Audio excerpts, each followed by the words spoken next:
おはようございます。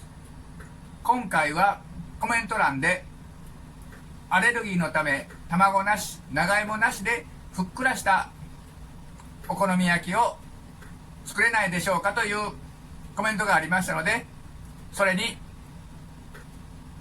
答えるべく挑戦してみました。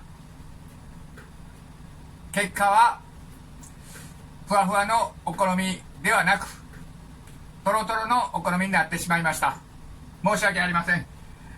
ただ次回もう一度チャレンジしてふわふわのお好みができるように頑張ってみたいと思います。今回はとろとろのお好み焼き、卵なし、長芋なしでとろとろのお好み焼きになってしまいましたけども、それではどうぞ。まずふわふわの決め手はキャベツの大きさです。これがいつものみじん切りです。これを細かいみじん切りにします。普段は 150g ですけども、今回かさが少なくなるので 200g 用意しました。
卵、長芋なしで